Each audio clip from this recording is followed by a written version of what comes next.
our final morning at sea before arriving in Kupang, Indonesia. Dan has been holding down the night watch into sunrise while I've been catching up on some sleep. The 25 to 30 knots we saw leaving Darwin has mellowed into an easy 15. Gek is coasting, the moon is setting, and our little roosting bird friend is waking up. Absolutely epic moonset. Moonset. Sunrise. Our buddy the bird. Fishing line's out. And that for 36 hours now. We've got two fish that look like barracuda. Super long, super thin. Almost looked like it wasn't worth getting the meat off of them. They didn't have scales, which means they probably weren't barracuda. And we'll probably arrive and find out there's something delicious that we, reeled all the way in just to release.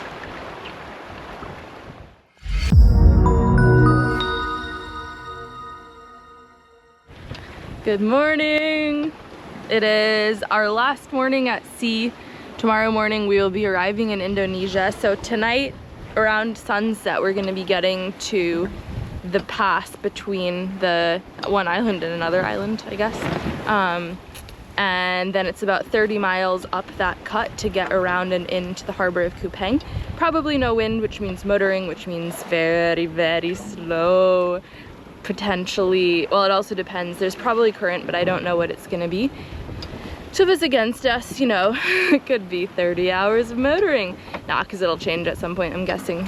Anyway, so I don't really know what time we'll be getting in, but I do know what time we'll be arriving at the cut. And then tomorrow will be an exhausting day because we'll have been up all night. But with two of us, at least we can do watches. And then we're gonna start the clearing in process. I have talked about this before, that I'm shy to film other people, and that's the reason that I don't do it that much. But I'm going to bring the camera with me tomorrow for all the clearing in stuff, because what I've learned from being in Indonesia is that they're super into being filmed and filming. It's just seems like it's a part of their culture, so it makes me feel a lot more confident to bring the camera around with me. I think it'll be cool to show the process. We're clearing in without an agent, so we were trying to find info online about that because you used to have to during COVID, and then they only just dropped the rules recently, but the agent fees are starting at about $250 US. So I decided that was money I didn't feel like paying. So I'm gonna document the whole process of clearing into Indo without an agent, so that hopefully it can help other people who want to do the same. It's another beautiful day. Dan jibed the sails over last night, so we've swapped them out side for side.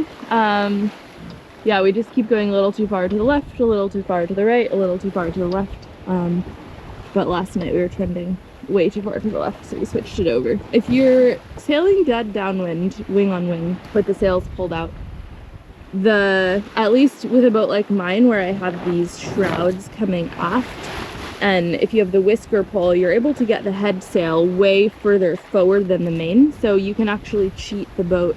If you look at where the wind is coming from, slightly just over the starboard quarter. So if you want that, then you need to have the head sail on the starboard side because it can take a bit more of a cheater, whereas the mainsail, it can't go out any further, so it has to be that the wind is slightly more at this angle to it. Maybe I'll draw a picture to explain it better, but it's a cool trick that took me a really long time to learn, and I wish I had known it way sooner. But yeah, you can actually get the wind on the same side of the boat as the head sail if it's pulled out to a certain extent. Tricks of the trade.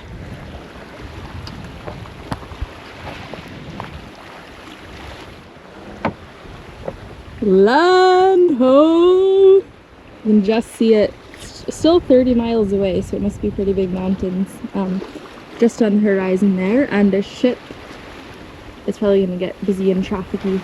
30 miles from the closest point of land, but we're 70 miles from up and around on the backside where we're eventually heading. So still a ways to go, but that's exciting. You know, something that I really love about being at sea is that it doesn't matter if you don't get a lot of sleep one night because you just can't, or you happen to be up, or things are happening with the boat, because the next day you can sleep as much as you want, nap as much as you want, catch up on it all whenever you want to.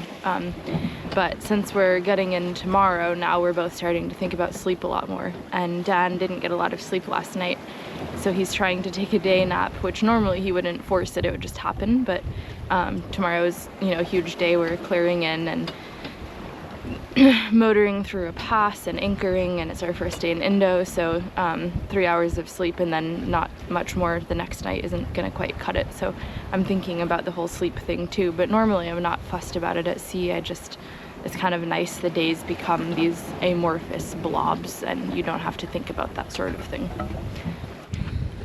Okay, we're officially 33 miles from our anchorage, which is pretty cool. It's 4 o'clock. I was thinking we were gonna get in at 6 a.m. or something after having just done an all-nighter sailing and then have to clear in, but it looks like we might be getting a couple hours of solid sleep before we get in. The reason I say only a couple hours is because we have about 13 miles until we're in the lee of this island, and I'm guessing there's not really gonna be any wind, so we have 20 miles of potentially motoring, potentially with or without current, I'm not sure yet, but that could be quite slow. As we know, Geckleton and the Red Bastard like to go at quite a leisurely pace. So we could be motoring at 2 knots, which would make the 20 miles 10 hours. But even so, it's kind of good news. Get in, drop the hook, tidy the boat, go to sleep, wake up and have coffee, and then figure out this whole clearance thing. I'm gonna see if I can take Dan with me as my pet. They say only the captain is allowed on board, on shore, for the clearance things, but it just feels more fun to do it together. So we'll just see how far we get. Start by pissing them off. My emotional support, Dan. Yeah, pretty exciting. We're going past a seamount now. It goes from about 1,000 feet to 18 feet in no time, as seamounts are wont to do. So we're readjusting the fishing stuff. We must have had quite a large fish catch the lure, because it actually snapped the wire lead in half, which is pretty impressive, and a testament to how good Dan is getting at tying fishing knots, because the knot held. Yay. The lead did not.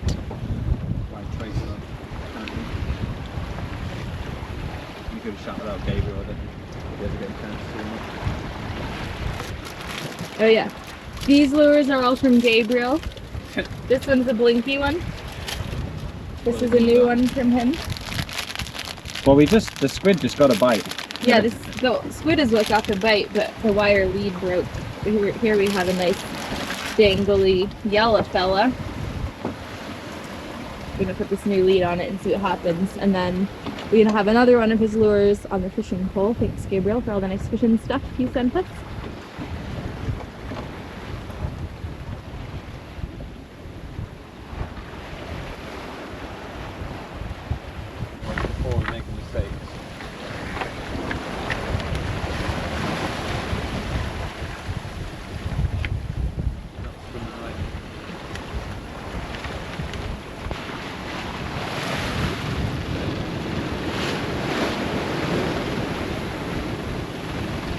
It's nearing the end of our sea trial for the new Rolly Tasker head sail and furling setup, and so far it's just been amazing. We've had it in everything from, I would say, 5 or 6 knots to probably 25. Right now we're probably 20 knots, I'd say. It's furled in nicely. Rolly Tasker has done the Rolly task. It's just made life so much easier in so many ways. But mostly it's just nice to know that I now have a full set of sails that I can rely on, that are really good quality, that have a global name for themselves, and I don't have to go up and change the head sail anymore. But the bigger thing is that just the quality of the sails. I know that I can trust them to get me the rest of the way around the world, and I just feel so much safer. My 2 other head sails were both starting to get old. They were both starting to get just stress pinholes in them, and you know, the next thing that happens after that is a blowout, which you really don't want. So having this brand new sail, the head sail, and then my year-old Rolly Tasker mainsail, which has already sailed me from New Zealand to Vanuatu to the Solomons to Australia and now to Indonesia.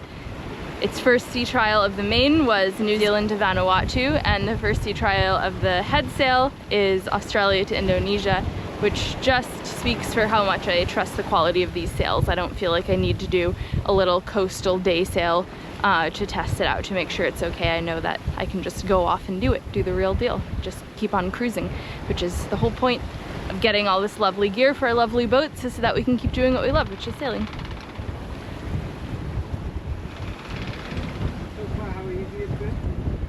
Yeah.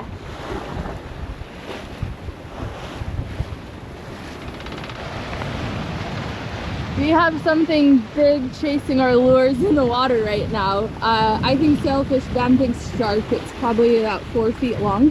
Definitely don't want it to get the lures because it'll definitely rip them off. Probably getting really excited by Dan reeling them right now. I don't see it anywhere either. Oh no, it's there, I see it. It's there, you just saw its fin. Nope, there's its fin again. He's probably gonna get the lure now because it's going so fast. Looks so fun. Yeah, I just saw it. Oh yeah, yeah. You still on a dolphin? Oh. Do you think? I don't know. No, dolphins come up to surface. I can see it. This thing's just in the water. It's going from lure to lure. Should I be reeling in the other one? I'm trying to catch it though. Oh! We don't want that. It's Yeah, just we gonna do. snap our shit. Look how big it is. Yeah. That's way too much fish for us. Why won't you just take it? Holy! Look at that thing. I wish it would take one. Wow. Come on. Why won't you take one? I don't know. I guess it's just... Whoa. Hunt it. Oh, it just went off. I saw something going off to the right. Yeah. Oh! It's definitely a sailfish. It just went off to the right and I saw its fin. Its back fin. I think it's gone now. Oh, you think king catch it? Wow. The other one's not swimming, right? It's our problem. Huge.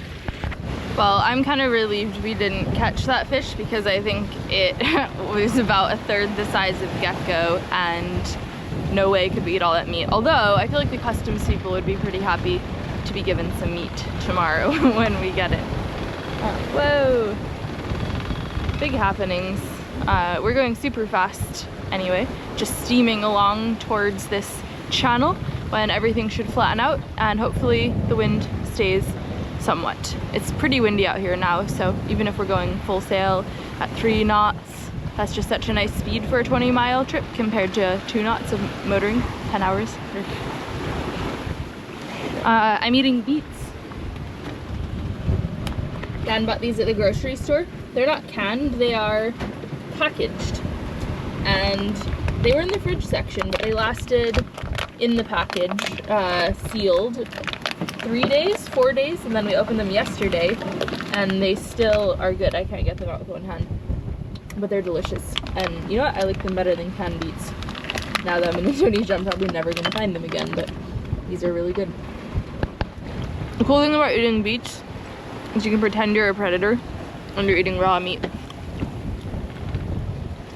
because it looks all bloody.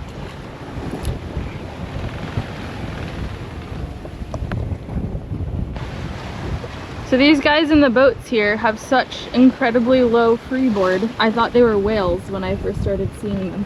It's pretty crazy. I think there's only 2, but they're just going out into this stuff. It's pretty big waves, and they don't care. Also, we've gotten into some current. I can tell by the way the water looks all splashy. It's a lot of really short, choppy waves now instead of the big roundy ones, and they all have these plumy crests on them. The tide is almost dead low, which means that we do have the current with us, because then I went and checked the avionics, and we're going super fast, which is kind of cool, but also alarming because strong current. plus the geck always makes me nervous.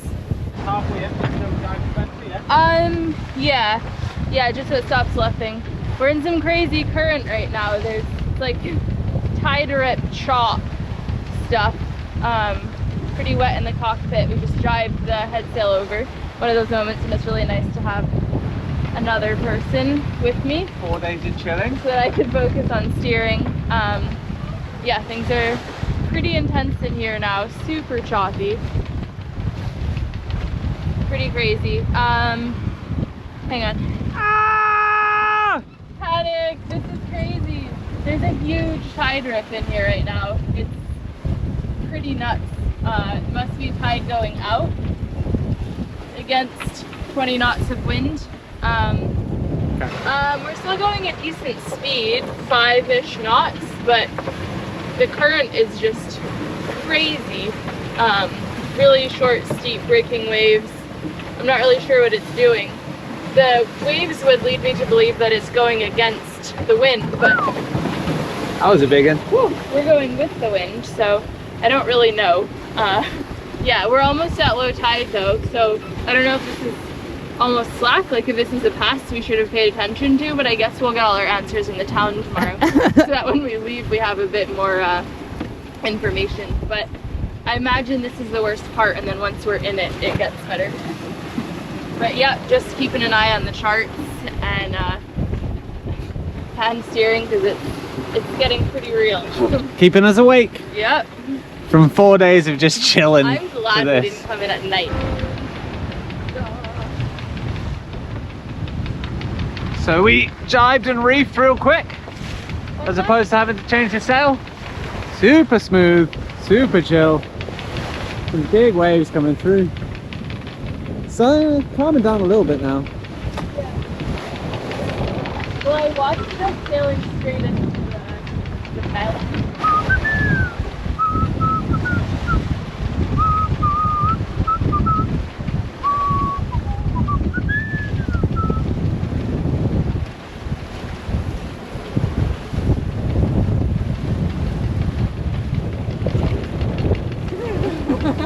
It's a little bit wet on deck, maybe. A couple of waves over the top. Catching our first Indo waves. Oh, the geck's about to drop in on a banger. Woo! I didn't paddle hard Oh, enough. oh, right where it's breaking. Woo! Nice. Oh, go a bit left and surf it. Right on. Oh, here you go. Yeah, you feel it. Yeah. Yay! Oh, Geckleton. So it looks like we're coming into the entrance because all the waves are lining up in a line now before they, oh, that's a big one.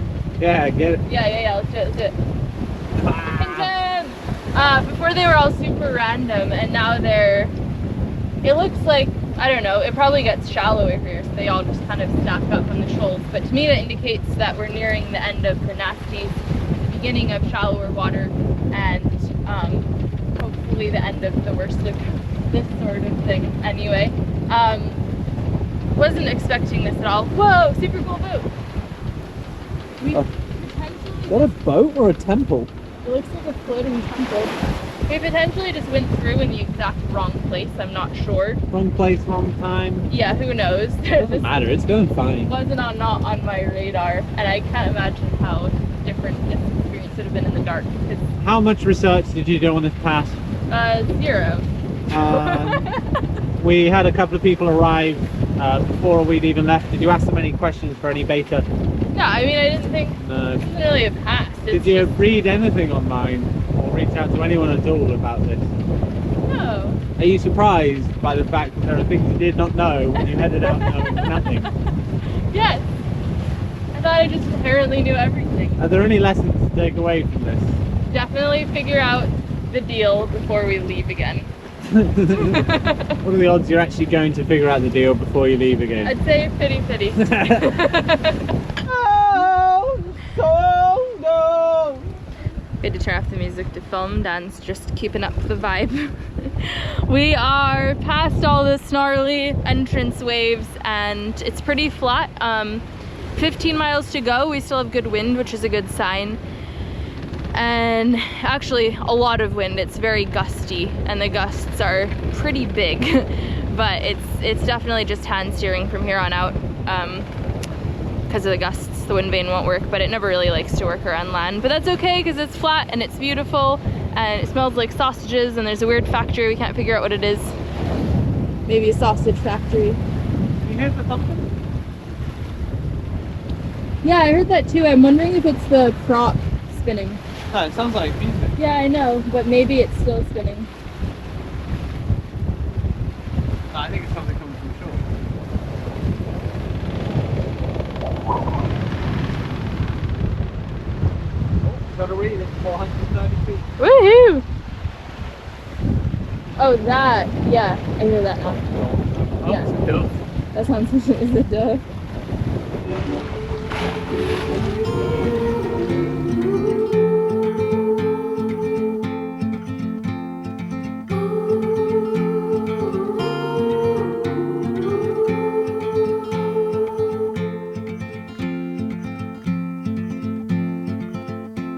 Heart filled with worries, no more.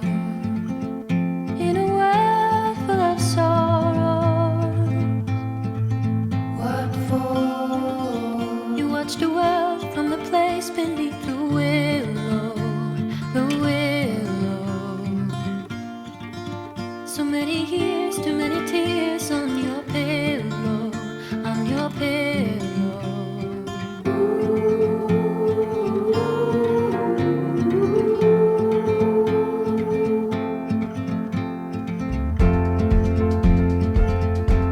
Out of the darkness, a sound.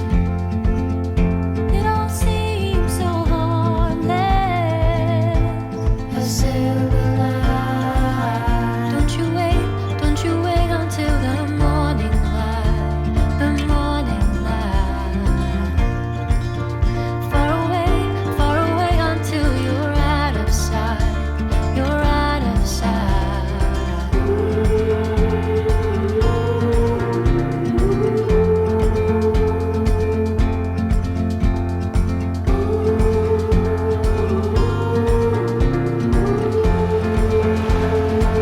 Cause you gotta let know while you can. Don't look back, don't forget. You gotta let know while you can. Don't look back, don't forget. You gotta let know while you can. Don't you wait until the morning light, the morning light. Far away until you're out of sight, you're out of sight.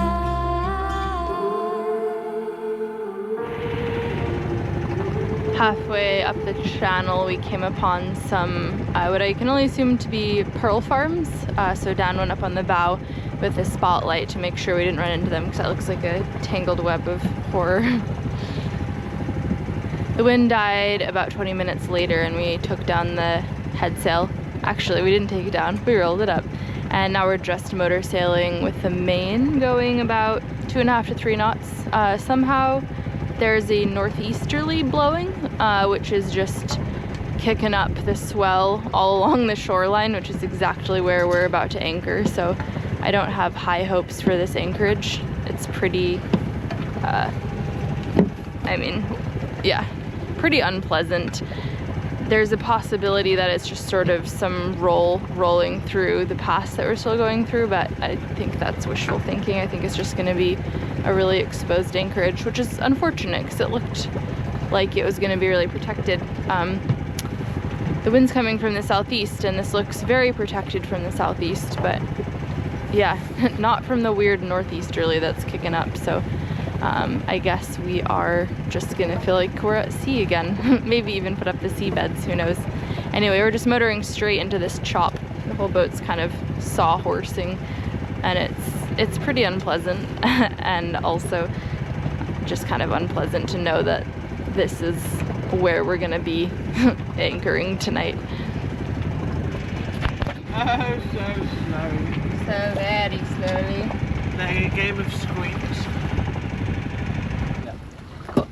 Sticking right out into the middle of the channel was a pearl farm, which I only caught sight of because the full moon was illuminating one of the buoys on the end. But this is like a spider's web for boats. So Dan stood on the bow and lit it up so that we could go around it. Fuck. Alright, we are close hauled in probably 12 knots of wind, I would say. Sailing through some chop towards the anchorage, which is on this exact shore. Where we have to anchor because we have to clear in here tomorrow. We don't really have a choice. Yeah, we're worried about getting waves over the bow, and this is going to be our anchorage, but maybe somehow once we're closer into shore the waves die down. I don't really know though, they're kind of running parallel to the shore. We've just dropped the hook in Indonesia. It appears that the anchorage is right next to a karaoke bar, which is well, little did we know that not 2 nights later we would be partaking in said karaoke with grand enthusiasm. But that's for the next episode.